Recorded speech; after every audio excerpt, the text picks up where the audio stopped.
Hello guys, channel knowledge for you में आपका स्वागत है। पिछले वीडियो में हमने पूर्ति का नियम पढ़ा था। आज इस वीडियो में हम देखेंगे कि पूर्ति की मात्रा में परिवर्तन क्या है, पूर्ति में परिवर्तन क्या है, पूर्ति का विस्तार एवं संकुचन क्या है और पूर्ति में वृद्धि एवं कमी क्या होती है। तो चलिए देखते हैं। पूर्ति की मात्रा में परिवर्तन तथा पूर्ति में परिवर्तन। अधिकांशतः पूर्ति की मात्रा में परिवर्तन तथा पूर्ति में परिवर्तन दोनों का एक ही अर्थ लगाया जाता है। देखने में लगता है कि पूर्ति की मात्रा में परिवर्तन और पूर्ति में परिवर्तन एक ही है, लेकिन वास्तव में यह दोनों पारिभाषिक शब्द एक दूसरे से भिन्न हैं। पूर्ति की मात्रा में परिवर्तन से तात्पर्य पूर्ति में विस्तार तथा संकुचन से होता है तथा पूर्ति में परिवर्तन से आशय पूर्ति में वृद्धि या कमी से होता है। अब इसे समझ लेते हैं कि पूर्ति की मात्रा में परिवर्तन और पूर्ति में परिवर्तन क्या है। देखने में लग रहा है कि दोनों शब्द एक ही हैं, लेकिन नहीं, दोनों में अंतर है।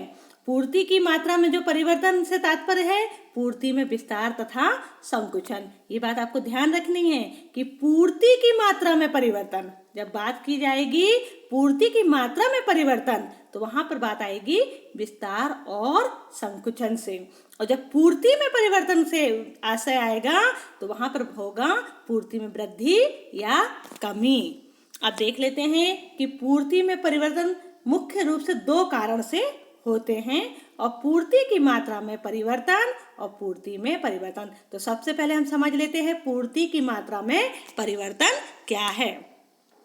पूर्ति की मात्रा में परिवर्तन अन्य बातें समान रहने पर कीमत में परिवर्तन होने से पूर्ति में परिवर्तन होते रहते हैं।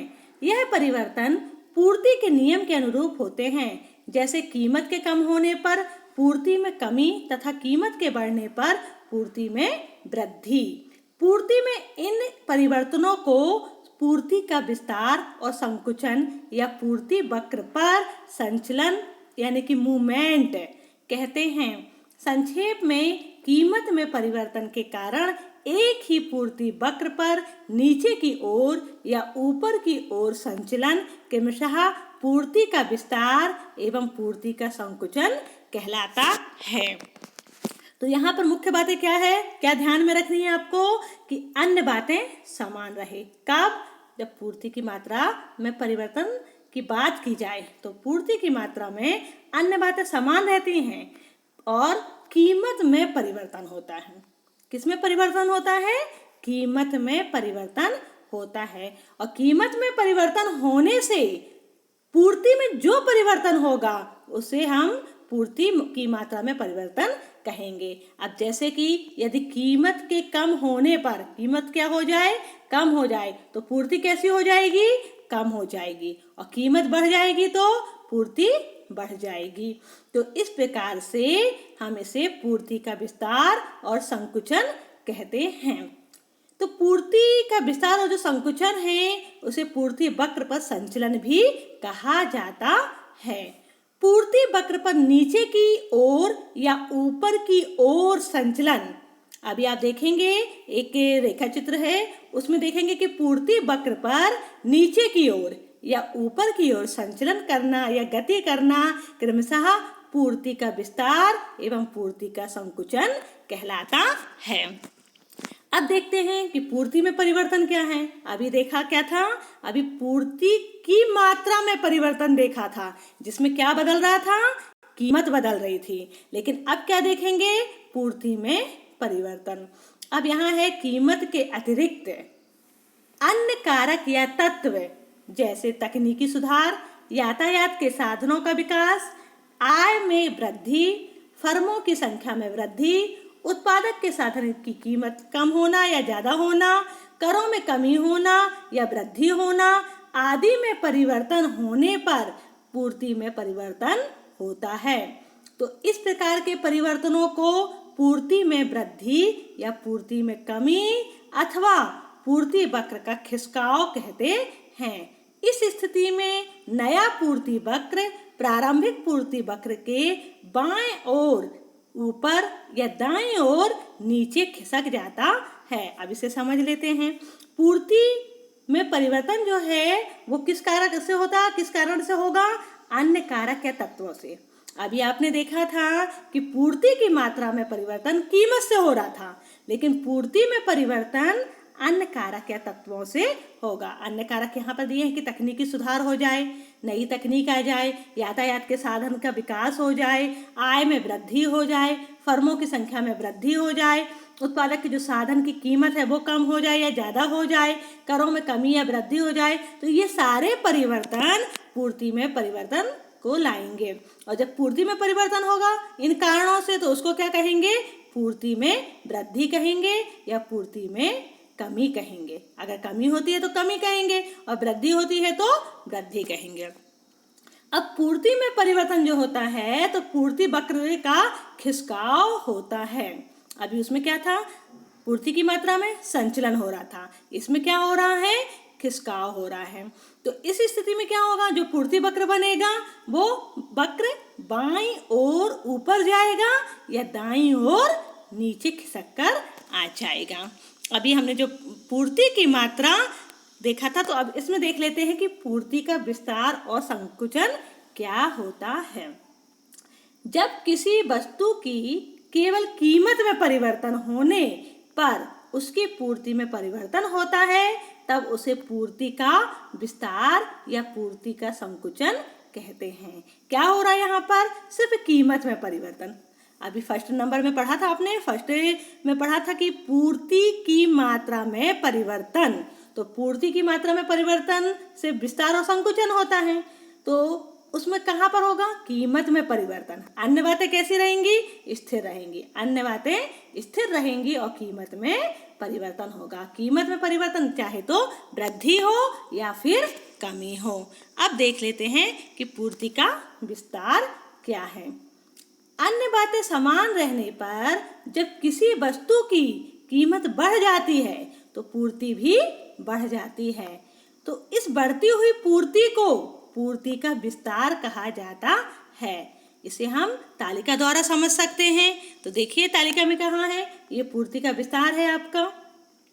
कीमत रुपये में दी हुई है और पूर्ति मात्रा इकाइयों में है। यहाँ पर हम देखेंगे 2 रुपये। कीमत कितनी है? 2 रुपये। यदि कीमत 2 रुपये है तो कितनी भी इकाइयों की पूर्ति की जा रही है? 5 इकाइयों की पूर्ति की जा रही है। अब यहाँ पर आपका दाम बढ़ गया, कीमत बढ़ गई, प्राइस बढ़ गया और 4 रुपये हो गया। बढ़ के जब 4 रुपये हुआ कीमत, तो पूर्ति कितनी हो गई? 10। तो आप देख रहे हैं कि कीमत बढ़ी तो पूर्ति भी बढ़ गई। जब कीमत बढ़ी, पूर्ति बढ़ी, तो क्या हो गया? पूर्ति का विस्तार हो गया। इसे हम एक रेखा चित्र द्वारा समझ लेते हैं। अब यहाँ देखिए, OX अक्ष पर मात्रा दी हुई है, वस्तु की मात्रा भी कह सकते हैं इसको, और OY अक्ष पर आपका कीमत दी हुई है, वस्तु की कीमत भी कह सकते हैं हम। SS रेखा आपकी जो है वो आपका पूर्ति वक्र है। जब कीमत 2 रुपये है तो इकाई कितनी है? पूर्ति कितनी हो रही है? पूर्ति की मात्रा कितनी है? 5 है। और कीमत अगर 4 है, बढ़ गई और बढ़ के, तो पूर्ति क्या हो जा रही है? बढ़ के 10 हो रही है। तो इस तरीके से आप देख रहे हैं कि ये क्या हो रहा है? इसमें विस्तार हो रहा है। ये पूर्ति की विस्तार हो गया। अब देख लेते हैं पूर्ति का संकुचन क्या है। अन्य बातें समान रहने पर जब किसी वस्तु की कीमत के कम होने के फलस्वरूप उसकी पूर्ति कम हो जाती है, तो पूर्ति में होने वाली कमी को पूर्ति का संकुचन कहते हैं। इसे भी हम निम्न तालिका से समझ सकते हैं। अब पूर्ति का संकुचन। कीमत दी हुई है 4 रुपये। कीमत कितनी है? 4 रुपये। और पूर्ति कितनी हो रही है? 10 इकाई की। कीमत 4 रुपये होने पर इकाई कितनी हो रही है? 10 इकाई की पूर्ति हो रही है। अब यहाँ कीमत आपकी घट गई, 4 से कितनी हो गई? 2 हो गई। अब 2 रुपये होने पर कीमत कितनी हो गई? 2 रुपये हो गई। तो इकाई कितनी हो गई या पूर्ति मात्रा कितनी हो गई? 5 हो गई। तो यहाँ पर क्या हो रहा है? आपकी कीमत घट रही है और कीमत घटने से आपकी पूर्ति घट रही है। इसको हम पूर्ति का संकुचन कहेंगे। इसे एक रेखा चित्र द्वारा समझ सकते हैं। ओ एक्स अक्ष पर आपकी वस्तु की मात्रा और ओ वाई पर आपकी वस्तु की कीमत दी हुई है। अब यहाँ पर आपकी कीमत कितनी थी? 4 रुपये। तब वस्तु की मात्रा कितनी थी? आपकी 10 रुपये। कीमत घट के 2 रुपये हुई तो वस्तु की जो इकाई है वो कितनी हो गई? 5 हो गई। तो आप देख रहे हैं एसएस कर्व या फिर पूर्ति वक्र जो है वो नीचे की तरफ जा रहा है, और नीचे की तरफ जब जाएगा तो वो क्या कहलाएगा? आपका पूर्ति का संकुचन कहलाएगा। इसे हम पूर्ति के विस्तार को और पूर्ति के संकुचन को एक ही चित्र में अगर दर्शाना चाहें तो इस प्रकार से देखेंगे। ओ एक्स पर आपका मात्रा और ओ वाई पर आपकी कीमत दी हुई है। अब यहाँ पर मान लेते हैं कि P आपकी प्राइस से रिलेटेड है। P आपकी कीमत है। ये P आपकी जो कीमत दी हुई है तो क्वांटिटी या मात्रा जो है आपकी Q है। जब P कीमत है तो पूर्ति कितनी की जा रही है? Q की जा रही है। अब यहाँ पर सबसे पहले हम विस्तार को देखेंगे। तो अब कीमत जो P थी बढ़कर P1 हो गई। कितनी हो गई? P1 हो गई। अब जब वो बढ़कर P1 हो गई तो इकाई भी क्या हो गई? पूर्ति की मात्रा क्या हो गई? बढ़ के Q1 हो गई। यहाँ पर आपकी कीमत क्या हो रही है? बढ़ रही है। कीमत क्या हो रही है? यहाँ पर बढ़ रही है। जैसे जैसे कीमत बढ़ी है आपकी वैसे ही आपकी यहाँ पर मात्रा भी बढ़ गई। तो इसे हम क्या कहेंगे? विस्तार कहेंगे। ये आपका बढ़ गया। आपका P कीमत थी पहले और बढ़ के कितनी हो गई? आपकी Q1 हो गई। इसको क्या कहेंगे? हम विस्तार कहेंगे। अब मान लेते हैं कि कीमत P जो थी वह घट के P2 हो जाती है। कितनी हो जाती है? P2 हो जाती है। अब कीमत घटी तो आपकी मात्रा भी क्या हो गई? घट के Q2 हो गई। तो अब आपकी जो P से लेके P2 है ये मात्रा आपकी जो कीमत हो रही घट रही है तो यहाँ पर Q से लेके Q तक Q2 आपकी संकुचन को दर्शा रहा है या घट रहा है जो उसको दर्शा रहा है। अब देख लेते हैं पूर्ति में परिवर्तन। अभी क्या देखा हमने? पूर्ति की मात्रा में परिवर्तन। अब समझेंगे पूर्ति में परिवर्तन। पूर्ति में वृद्धि तथा पूर्ति में कमी जब किसी वस्तु की कीमत के अतिरिक्त अन्य तत्वों जैसे आय, फैशन, रुचि आदि में परिवर्तन होने के कारण उसकी पूर्ति में परिवर्तन होता है तो उसे पूर्ति की वृद्धि या कमी कहते हैं। अभी मात्रा में आपने क्या देखा था? पूर्ति की मात्रा में कि कीमत बढ़ रही थी या कीमत घट रही थी, लेकिन पूर्ति में परिवर्तन किससे संबंधित होगा? अन्य तत्वों से। कीमत क्या हो सकती है आपकी? कीमत के अलावा क्या हो सकता है? अन्य तत्व जैसे आय, फैशन, रुचि इन सब में परिवर्तन होगा तो पूर्ति में परिवर्तन होगा। उसे पूर्ति की वृद्धि या कमी कहेंगे। अब सबसे पहले देख लेते हैं कि पूर्ति में वृद्धि कैसे होगी। वस्तु की कीमत समान रहने पर यदि किसी वस्तु की पूर्ति बढ़ जाती है, कीमत कैसी है? यहाँ पर समान है। कीमत में परिवर्तन नहीं हो रहा। कीमत में परिवर्तन नहीं हो रहा है पर वस्तु कैसी हो रही है आपकी? उसकी पूर्ति बढ़ जा रही है। अथवा कीमत कम होने पर पूर्ति समान रहती है तो दोनों ही परिस्थितियों में इस परिवर्तन को पूर्ति में वृद्धि कहा जाता है। अब यहाँ अच्छे से ध्यान से समझ लीजिए इसे कि कीमत यहाँ पर समान है। कीमत में किसी प्रकार की कोई परिवर्तन नहीं हो रहा है, ठीक? फिर भी वस्तु क्या हो रही है? वस्तु बढ़ जा रही है। वस्तु की मात्रा कैसी हो रही है? बढ़ जा रही है। और कीमत कम अगर हो रही है फिर भी पूर्ति स्थिर है, पूर्ति नहीं घट रही है, तो दोनों परिस्थितियों में वो क्या कहलाएगी? पूर्ति में वृद्धि कहलाएगा। अब पूर्ति में वृद्धि के कौन कौन से कारण होंगे? ऐसे कौन से कारण होंगे जिनके कारण वृद्धि हो रही है ना? कीमत में तो परिवर्तन नहीं हो रहा है, लेकिन ऐसे और कौन से कारण हैं जो वृद्धि के को प्रभावित करते हैं? तो नंबर 1 है तकनीकी प्रगति, अच्छी तकनीकी आ जाए, न्यू टेक्नोलॉजी आ जाए तो उससे क्या होगा, आपकी पूर्ति बढ़ जाएगी। नंबर 2 दिया है आपका उत्पादन साधनों की कीमत में कमी के परिणाम स्वरूप उत्पादन लागत में कमी। उत्पादन साधन, हम वस्तुओं को जो बनाते हैं, जो वस्तुओं का निर्माण करते हैं, जो उत्पादन साधन उनको कहेंगे। जैसे आपकी मशीन वगैरह हो गई, मशीनरी वगैरह होंगी तो वो उत्पादन के साधन हो गए। तो उत्पादन के साधनों की कीमत में क्या हो जाए, कमी हो जाए, मतलब वो जो आपकी मशीन वगैरह है वो सस्ते दामों पे मिलने लगे। अब जब वो सस्ते दामों पे आपको मिलेगी तो क्या होगा, उत्पादन लागत है जो वो कम हो जाएगी। उत्पादन लागत कम हो जाएगी तो क्या करेंगे, हम पूर्ति अधिक करेंगे। अब स्थानापन्न वस्तुओं की कीमतों में कमी, यदि स्थानापन्न वस्तु हैं और उनकी कीमतों में कमी हो जाती है तो उससे भी पूर्ति में वृद्धि हो जाती है। उत्पादक के उद्देश्य में परिवर्तन, यदि उत्पादक का उद्देश्य में परिवर्तन हो जाता है तो उससे भी पूर्ति में वृद्धि हो जाती है। उद्योग में फर्मों की संख्या में वृद्धि, यदि फर्मों की संख्या बढ़ेगी तो क्या होगा, उत्पादन अधिक होगा। उत्पादन अधिक होने से क्या होगा, पूर्ति भी अधिक होगी। भविष्य में कीमत घटने की संभावना, यदि लगता है कि भविष्य में कीमत घटेगी तो एक विक्रेता अपनी वस्तु को बाजार में क्या करेगा, जल्दी से जल्दी उसे बेचना चाहेगा, उसकी पूर्ति करेगा।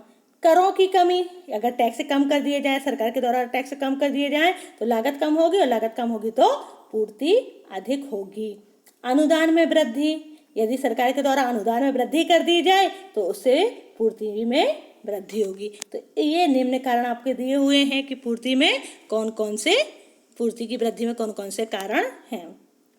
अब यहाँ हम एक तालिका को देख लेते हैं, पूर्ति में वृद्धि कैसे है। यहाँ एक पेन की कीमत दी हुई है रुपये में और पेन की पूर्ति मात्रा दी गई है।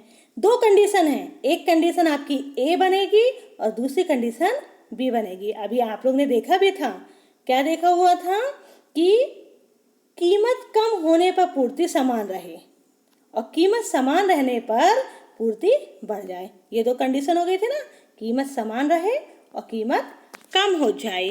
तो यहाँ पर ये 2 कंडीशन देखेंगे। अब पहला कंडीशन में देखते हैं कि कीमत कितनी है, 4 रुपये है। कीमत कितनी है, यहाँ पर 4 रुपये है। तो पेन की कितनी पूर्ति की जा रही है, 6 पेन की पूर्ति की जा रही है। कीमत वही है, कीमत में परिवर्तन नहीं हो रहा है, ठीक है। तो कीमत में कोई परिवर्तन नहीं हो रहा है, पहले भी 4 थी अब भी 4 है, लेकिन पूर्ति बढ़ के कितनी हो गई, 8 हो गई। पूर्ति कितनी हो गई, बढ़ के 8 हो गई। तो ये क्या हो गया, समान कीमत है पर पूर्ति अधिक हो रही। पूर्ति बढ़ के कैसे अधिक हो गई, क्योंकि अन्य कारक या अन्य घटकों के कारण। अब दूसरी कंडीशन देख लेते हैं जिसमें कम कीमत थी, है ना, कीमत घट रही थी। अभी आपने देखा था ना कि समान कीमत और दूसरा पॉइंट था कम कीमत।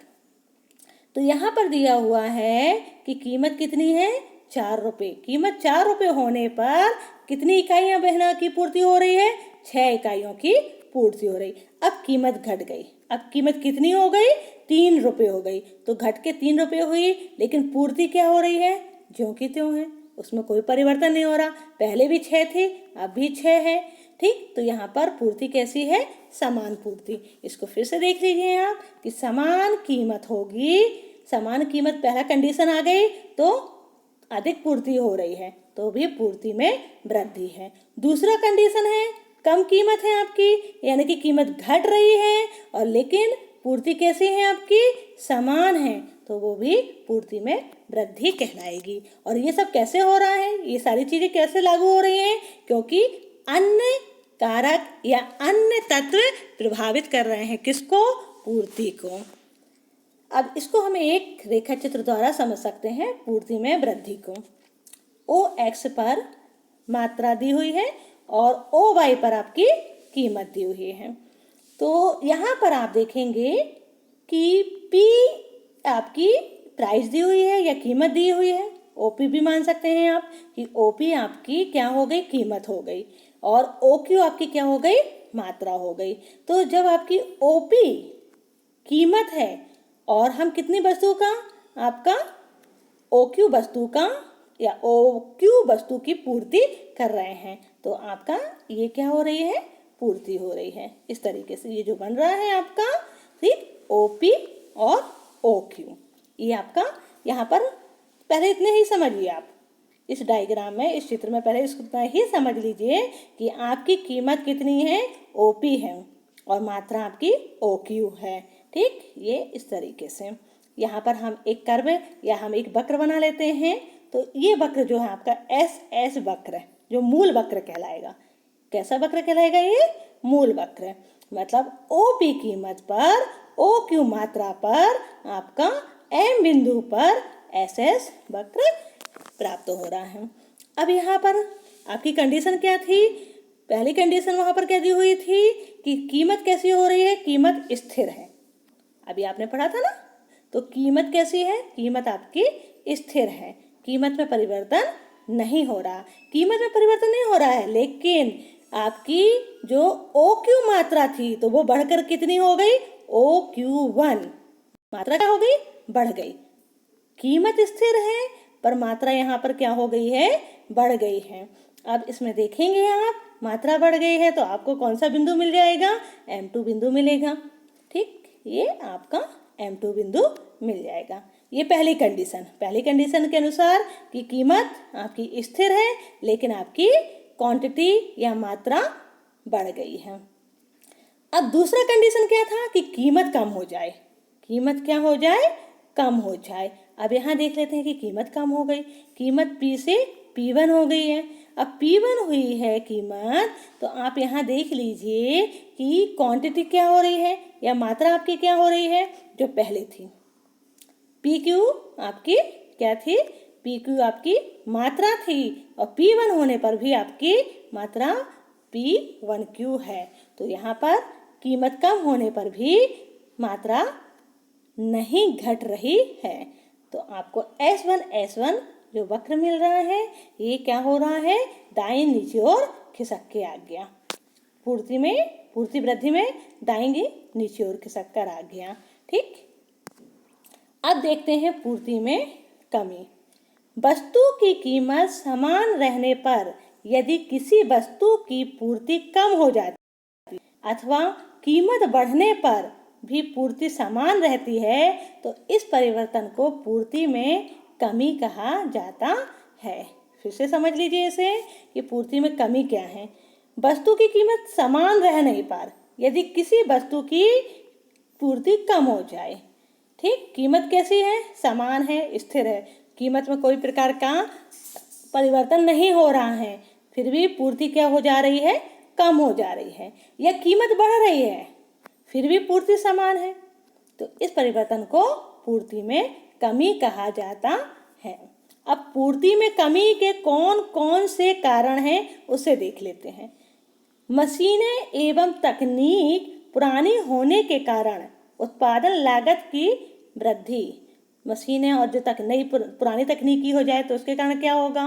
पुरानी मशीनें होंगी, आप उससे वस्तु का उत्पादन करेंगे तो कितनी वस्तु का उत्पादन करेगा? उसकी क्षमता तो घट जाएगी ना। अब वह वस्तु कम ना क्या करेगा? पूर्ति कम करेगा, और जब पूर्ति कम करेगा तो उत्पादन लागत क्या हो जाएगा? बढ़ जाएगा।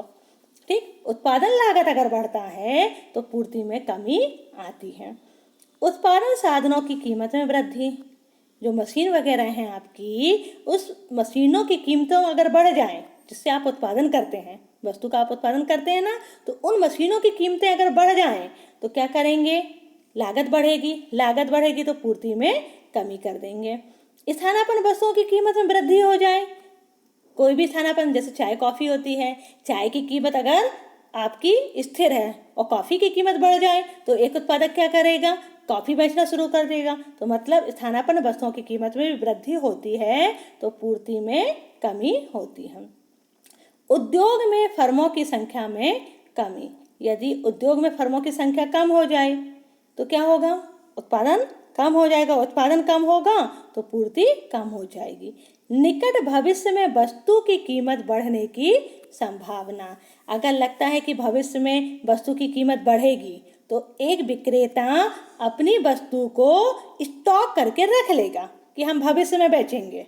अभी हमको नहीं बेचना, जब कीमत बढ़ेगी तब हम भविष्य में बेचेंगे। तो तब क्या हो जाएगी? पूर्ति में कमी हो जाएगी। फर्म के उद्देश्य में परिवर्तन। यदि फर्म का उद्देश्य बदल जाए, फर्म का लक्ष्य बदल जाए तो भी पूर्ति में कमी हो जाती है। इसे हम एक तालिका द्वारा समझ लें कि पूर्ति में कमी कैसे है। यहाँ पर देखिए कंडीशन ए आपका दिया हुआ और कंडीशन बी दिया हुआ। फिर से कंडीशन आप यहाँ पर देख सकते हैं कि कीमत समान रहे और कीमत बढ़ जाए। ये दो कंडीशन है, पहला कीमत समान रहे और दूसरा कीमत बढ़ जाए। तो यहाँ पर कीमत समान रहे उसको देखते हैं। अब कीमत है 4 रुपये। कितनी है कीमत? एक पेन की कीमत 4 रुपये है, तो पेन की पूर्ति कितनी हो रही है? 6 इकाइयाँ हो रही हैं और कीमत अभी स्थिर है, कीमत में कोई परिवर्तन नहीं हो रहा। पहले भी 4 थी, अब भी 4 है, लेकिन पूर्ति क्या हो रही है आपकी? कम हो रही है। पूर्ति कैसे हो गई? कम हो गई। पहले 6 थी, अब 4 हो गई। ये पहला कंडीशन। कौन सी कंडीशन? समान कीमत। कीमत समान है लेकिन आपकी पूर्ति कैसी हो गई है? कम हो गई है। दूसरी कंडीशन क्या थी आपकी? दूसरा था अधिक कीमत। ठीक, तो पहले कीमत है 3 रुपये। जब 3 रुपये पेन की कीमत है तो पेन की पूर्ति कितनी की जा रही है? 6 इकाइयाँ की जा रही हैं। अब कीमत क्या हो गई? बढ़ गई। यहाँ पर कीमत क्या हो गई है? बढ़ गई, लेकिन आपकी पूर्ति जो है वो नहीं बढ़ी। कीमत बढ़ी पर पूर्ति स्थिर है। पूर्ति आपकी समान है, पहले भी 6 थी, अब भी 6 है। दोनों कंडीशन क्लियर हो गई ना?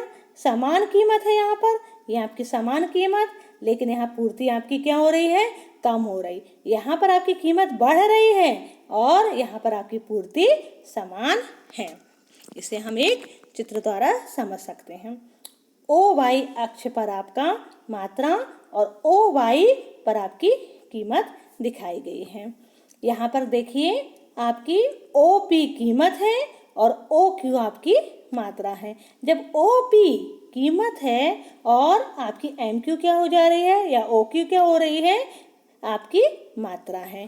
ठीक, तो इस पर SS वक्र आपका दिया हुआ है कि इतनी सप्लाई हो रही है, इतने ये पूर्ति वक्र को दर्शा रहा है। अब कंडीशन आपको याद रखनी है। कौन सी वाली कंडीशन? जो अभी आपने पढ़ी थी, है ना? समान कीमत और अधिक कीमत। समान कीमत मतलब स्थिर कीमत और दूसरा अधिक कीमत। अब समान कीमत देख लेते हैं। यहाँ पर आपका प्राइस क्या है? आपका प्राइस वही है, समान है।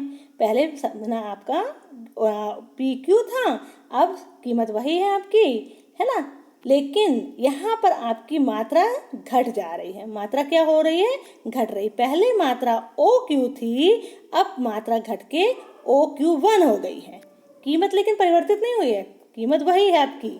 ठीक, कीमत आपकी वही है लेकिन आपकी क्वांटिटी या मात्रा घट गई है। अब दूसरा कंडीशन क्या थी? दूसरी कंडीशन थी आपकी अधिक कीमत। तो इसको देख लेते हैं कि अब देखिए प्राइस कितना था, यहाँ आपकी कीमत कितनी थी? P थी। कितनी थी? P थी। अब P से P1 हो जाती है। क्या हो रही है? P से P1 यानी बढ़ रही है। ठीक, अब यहाँ पर आपकी कीमत बढ़ गई है, लेकिन P पर आपकी ना कितनी मात्रा थी? Q मात्रा थी। P पर आपकी Q मात्रा थी और P1 पर भी आपकी Q मात्रा ही है। मतलब कीमत तो बढ़ी है लेकिन आपकी मात्रा नहीं बढ़ी, मात्रा आपकी स्थिर है। तो ये आपकी पूर्ति में कमी कहलाएगा। और SS1 वक्र जो प्राप्त हो रहा है, जो S था पहले आपका, जो मूल वक्र था, वो आपका बाईं ओर खिसक गया। कैसा हो गया है? बाईं ओर खिसक गया या ऊपर की ओर चढ़ गया। अब देखते हैं, एक ही चित्र में दोनों को समझ लेते हैं कि पूर्ति में वृद्धि एवं पूर्ति में कमी क्या है। OX अक्ष आपका और OY में कीमत दर्शा रहा है। OP कीमत है। OP आपकी क्या हो गई? कीमत है, जो यहाँ पर स्थिर है। कीमत में कोई परिवर्तन नहीं हो रहा है।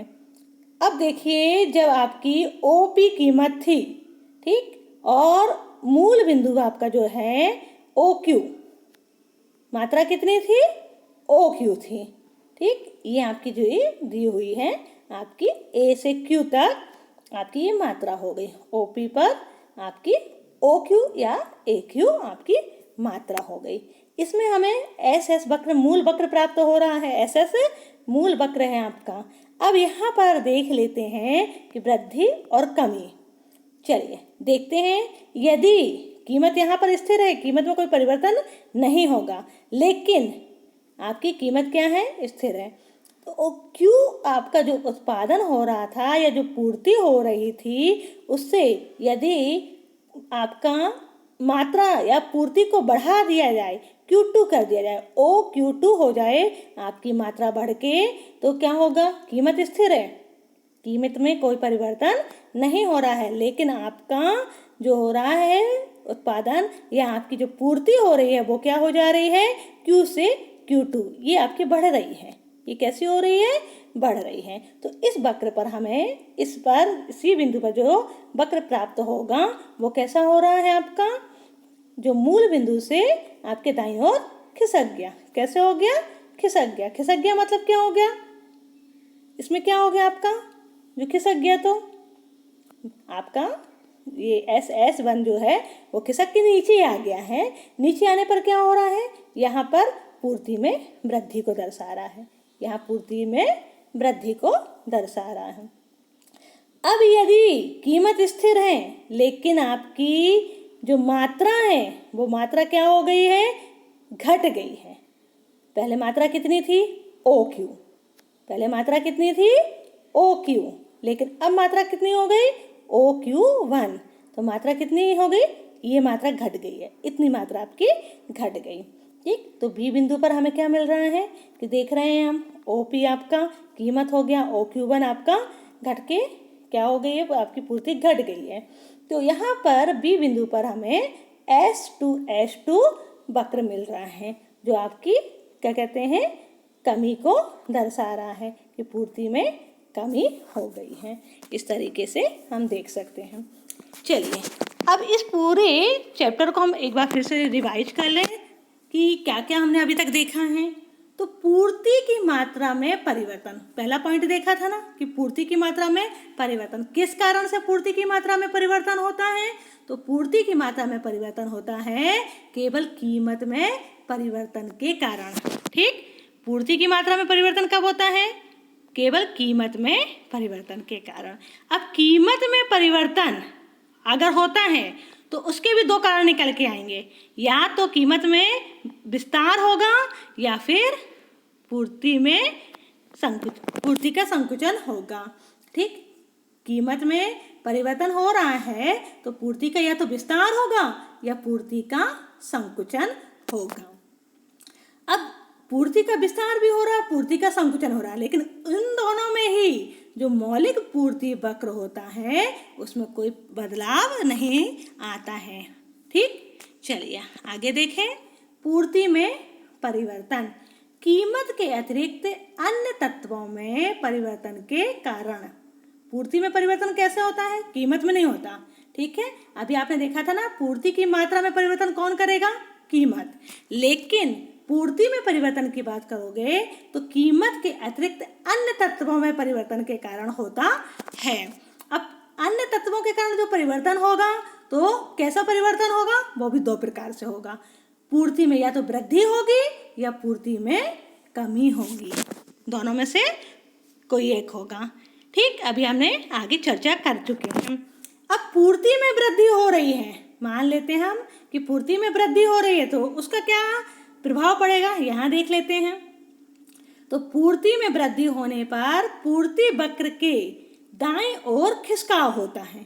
ठीक है, जब पूर्ति में वृद्धि होती है तो दाईं ओर आपका वक्र क्या होता है, खिसक जाता है, और मौलिक पूर्ति वक्र में भी खिसकाव होता है। अब जब पूर्ति में कमी की बात कर रहे हैं तो मौलिक पूर्ति वक्र में खिसकाव, ठीक, और पूर्ति वक्र का बाईं ओर खिसकाव। इसमें आपको ध्यान रखना है कि पूर्ति में वृद्धि दाईं ओर, पूर्ति में कमी बाईं ओर। ठीक, तो इस तरीके से आपका पूर्ति की मात्रा में परिवर्तन, पूर्ति में परिवर्तन, पूर्ति का विस्तार एवं संकुचन, पूर्ति में वृद्धि एवं कमी को हमने देखा है। अब नेक्स्ट वीडियो में हम पूर्ति की लोच के साथ मिलेंगे। तब तक के लिए नमस्ते।